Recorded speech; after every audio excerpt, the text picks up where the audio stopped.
दोस्तों, आपका दोस्त Naresh Kumar.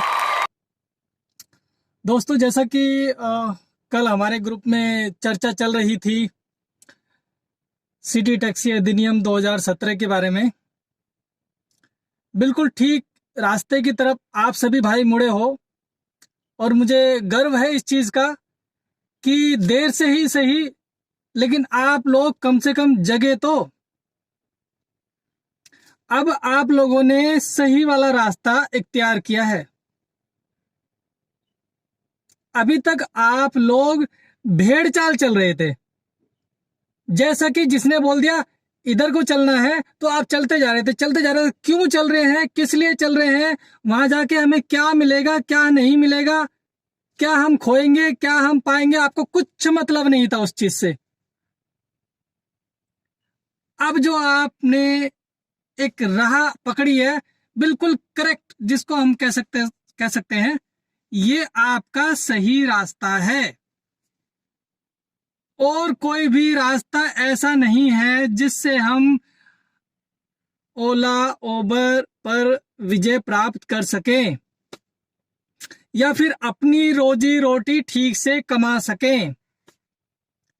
One and only this is the right way. कौन सा? सिटी टैक्सी अधिनियम 2017, ये नियम लागू कराने हैं। अरे भाई, सरकार से हम ये पूछते हैं, अगर ये नियम बन चुके हैं तो लागू क्यों नहीं हो रहे? क्यों स्टे हो रखा है इनके ऊपर? किस लिए भाई? या तो इनको रद्द कर दो आप। क्यों दिखाने के लिए कर दिया कि भाई हमने सिटी टैक्सी अधिनियम 2017 ये बना दिया तो आपने फाइल में रखोगे क्या? क्या होगा इस फाइल में रख के?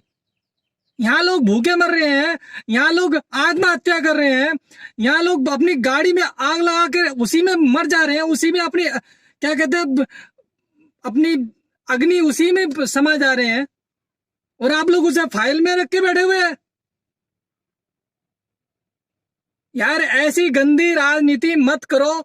मैं अपने आदरणीय प्रधानमंत्री जी से, श्री नरेंद्र मोदी जी से मैं आग्रह करता हूं, और अपने मुख्यमंत्री साहब श्री अरविंद केजरीवाल जी से हाथ जोड़ के विनम्र निवेदन है कि सर, जो हमारा सिटी टैक्सी अधिनियम 2017 जो बनाया गया है, कृपया करके उसको लागू कीजिए। केजरीवाल जी को मैं बोलूंगा, सर जी, आपने 5-5 हजार रुपए दिए, सभी भाइयों को बड़ा अच्छा लगा, बड़े खुश हुए, लेकिन हमें उससे ज्यादा खुशी तब होती आप ये 5,000 रुपए ना भी देके हमारा जो सिटी टैक्सी अधिनियम 2017 है वो लागू करा देते। हम आपके चरण पकड़ते भाई साहब, आपके पैर धो धो के हम पिएंगे अगर आपने वो नियम लागू करा दिया। यार, हमारे मतलब बीवी बच्चे परिवार भूखे मरने की नौबत पे आ रहा है, और आप 5,000 रुपए दे के, ठीक है चलो, ये भी एक राजनीति होती है कि हमने इनका कुछ भला कर दिया, इनको वक्त पे रोटी दे दी, और ये इन्होंने उनकी भूख नहीं मिट गई उस टाइम के लिए। उस टाइम के लिए नहीं सर, चाहे इसमें मोदी जी हो, चाहे उसमें केजरीवाल जी हो, चाहे उसमें कोई भी एमपी एमएलए कोई भी हो, मैं सबको कहना चाहता हूं, आप किसी को अपाहिज ना करें, ना बनाए, जनता को उनके पैरों पर खड़ा कीजिए। जनता को भिखारी मत बनाइए, आप फ्री में कुछ मत दो। इंसान को उस लायक बनाओ ताकि वो खुद कमा के खा सके, उसमें उसको गर्व होगा। सर, आपने पैसे दिए और अनाज दिया, अच्छी बात है, वो भी हमारे ही टैक्स का है। हम जो टैक्स देते हैं वो जनता के टैक्स का ही है। चलो, अच्छी बात है, आपने ऐसा किया। मैं तो धन्यवाद देना चाहूंगा अपने आदरणीय केजरीवाल जी को, क्योंकि कम से कम उन्होंने इतना तो किया। अदरवाइज दूसरे स्टेट्स के भी मुख्यमंत्री हैं, उनको भी टैक्स जाता है, वो भी टैक्स रखते हैं, लेकिन वो जनता को देते नहीं है। चलो, वही उन्होंने पढ़ाई में लगा दिया, एजुकेशन में लगा दिया, हॉस्पिटल में लगा दिया, या राशन में लगा दिया, लेकिन यहाँ तो केजरीवाल जी राशन भी और पैसे भी और एजुकेशन, हॉस्पिटल और कैश और राशन सभी कुछ दे रहे हैं, अच्छी बात है। बस एक और रिक्वेस्ट है केजरीवाल जी आपसे, हम आने वाले समय में आपसे रिक्वेस्ट करने आपके घर आ रहे हैं और इस बात की हमें इजाजत चाहिए आपसे।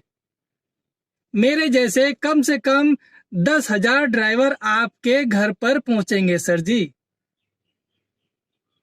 कोशिश तो करेंगे हम कम से कम 1 लाख ड्राइवर पहुंचे, क्योंकि हम 4-5 लाख जो ड्राइवर हैं सारे एग्री हैं इस चीज से।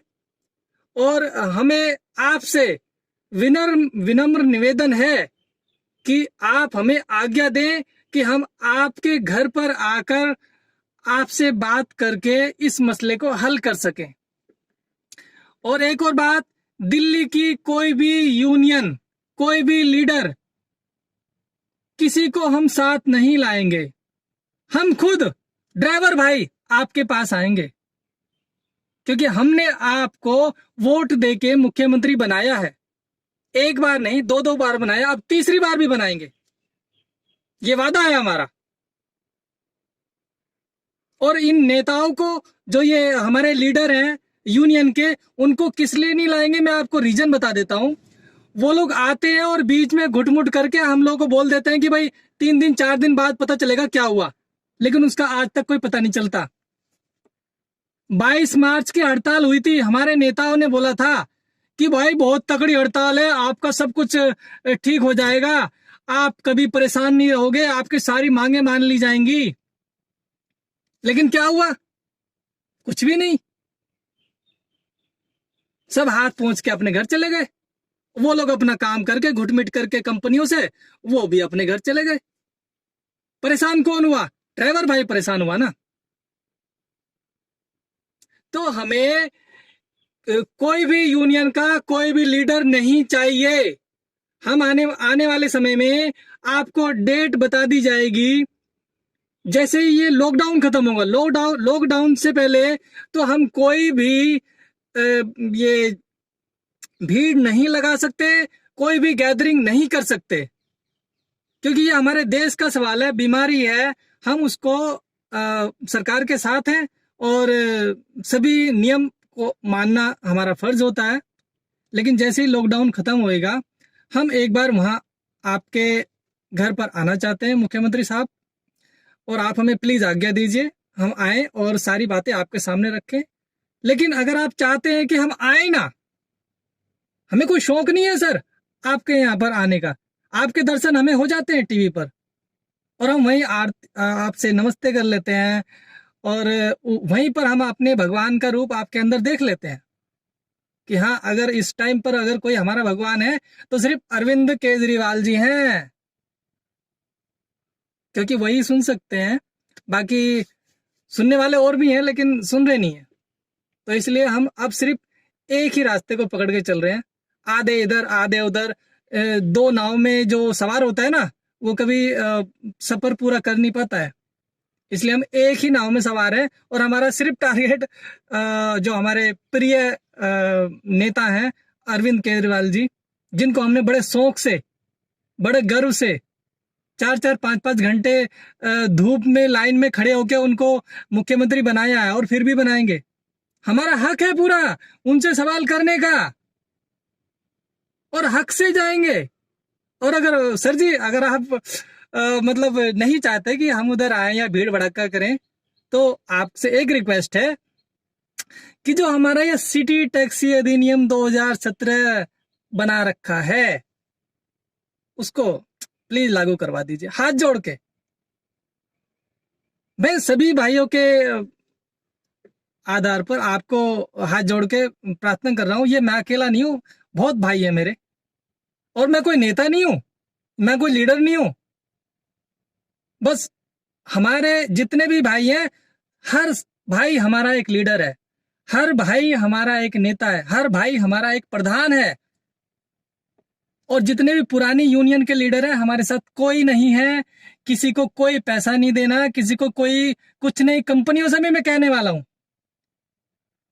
कोई भी कंपनी सुन ले, ओला हो या उबर है, कोई हो, हमारे साथ कोई लीडर नहीं है, हमारा किसी लीडर से कोई वास्ता नहीं है। अगर कोई लीडर कहता है देखो मैं इतनी जनता लेके आ गया, मैं ये मेरे सब पीछे हैं, हम किसी के पीछे नहीं है। हम तो सिर्फ डायरेक्ट अरविंद केजरीवाल जी के पीछे हैं और हमने सिर्फ अपना सिटी टैक्सी अधिनियम 2017 लागू करवाना है। हमारे बस नेता भी वही हैं, यूनियन के लीडर भी वही हैं, सब कुछ वही है। अब तो हमारे भगवान भी वही हैं। ठीक है जी। तो अगर आप सर नहीं चाहते कि हम आए तो आप प्लीज उसको करवाइए, उस पर कोई कार्रवाई कीजिए और हमें टीवी पर आके कुछ बताइए कि आप उसके बारे में क्या करने वाले हैं, क्योंकि खाली मुझे बताने से कुछ नहीं होगा सर। सभी भाइयों को पता चलना चाहिए कि क्या हो रहा है, क्योंकि आजकल जो मीडिया के माध्यम से हम सबको बता सकते हैं। अभी तक क्या होता आया है, एक लीडर जाता है, वो अंदर गुटमिट करता है, वो चला आता है, बाकी ड्राइवर भाइयों को बोल देता है भाई 3-4 दिन बाद पता चलेगा, वो आज तक पता नहीं चलता। इसलिए हम चाहते हैं कि आप टीवी पर आके बताएं कि सभी ड्राइवर भाइयों आप निश्चिंत हो जाइए, आपके लिए सिटी टैक्सी अधिनियम 2017 लागू होगा और उस पर कार्य शुरू हो गया है। आप प्लीज कृपया ये हमें बताइए, हम बहुत ज्यादा परेशान हैं। अरे सर आप देख रहे होंगे कि लोग बाग गाड़ियों में बैठकर ही गाड़ियों में आग लगा दे रहे हैं, खुदकुशी कर रहे हैं, फांसियां लगा रहे हैं, जहर खा रहे हैं, परिवार को भी मार दे रहे हैं, खुद भी मर जा रहे हैं। और किस लिए सर? ये ओला हो या उबर हो, इन लोगों का कोई नहीं फर्क पड़ता कि वो बंद करें या ना करें, क्योंकि उनको तो अपना लैपटॉप उठाना, अपने घर चले जाना। उन्होंने कौन सा बहुत बड़ी फैक्ट्री खोल रखी है? अरे फैक्ट्री तो हमने खोल रखी है, 10-10 लाख रुपए की गाड़ी लेके अपने ऊपर कर्जा कर रखा है। हम तो एक बाइक लेने लायक नहीं है, ठीक है, और हमने 10 लाख की गाड़ी ले रखी है। की ले ली थी इसलिए कि ओला उबर ने रेट सही दे रखा था, बल्कि इसने तो धोखा किया है। और ये हमारे गवर्नमेंट रूल में भी है, किसी आदमी को अपना प्रोडक्ट अगर बेचना होता है तो उसको सारी चीजें ठीक ठीक डिस्क्रिप्शन में लिखनी होती हैं, बतानी होती हैं कि ये हमारा ये सही चीज है। लेकिन इसने सही चीज नहीं बताई। पहले बोला कि हम आपको 20 रुपए पर किलोमीटर दे रहे हैं, इंसेंटिव भी दे रहे हैं, ये दे रहे हैं, वो दे रहे हैं। ड्राइवर भाई ने अपनी 20-20 हजार, 30-30 हजार, 40,000 रुपए की सैलरी छोड़ के, तनख्वाह छोड़ के, नौकरी छोड़ के, बस लाख रुपए देके गाड़ी फाइनेंस करा ली, बाकी 9 लाख तो किस्तों में जाता रहेगा। लेकिन अब काम ही बंद हो गया तो किस्तें कहां से जाएंगी? तो उन्होंने हमारे साथ धोखा किया है। उन्होंने कोई डिक्लेयर नहीं किया था, कोई क्लियर नहीं किया था कि हमारा क्या रेट रहेगा, क्या रेट नहीं रहेगा। अब हमारे सारे ड्राइवर भाई तो इतने पढ़े लिखे हैं नहीं, जो वो उन्होंने एग्रीमेंट साइन कराया था उसको कोई देखेंगे पढ़ के? कोई नहीं पढ़ के देखता है, और नहीं है पढ़े लिखे भाई। अगर इतने पढ़े लिखे होते तो हम ये गाड़ी नहीं चलाते, हम कोई ऑफिसर बन के बैठे होते। 4-5 लाख ड्राइवर में से किसी भाई ने वो एग्रीमेंट नहीं पढ़ा था जो ओला उबर ने हमसे साइन कराया था। अब उसमें क्या था क्या नहीं था हमें कुछ नहीं पता है, लेकिन हमें बस ये पता है उस टाइम पर उन्होंने मतलब कि लालच दिया और अब जाके हमको गला काट रहा है, और एक हम आजाद देश में बंदी बने बैठे हैं।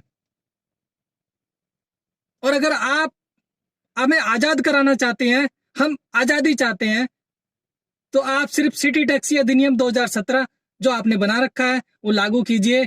हम आपके बहुत बहुत आभारी होंगे। हम नहीं चाहते कि हमें आपके घर पर आना पड़े, और आप उससे पहले ही हमारी अगर ये रिक्वेस्ट सुन लेते हैं तो आपका बहुत बहुत धन्यवाद होगा। It will be so kind of you. Thank you sir. जय हिंद, जय भारत। नरेश कुमार।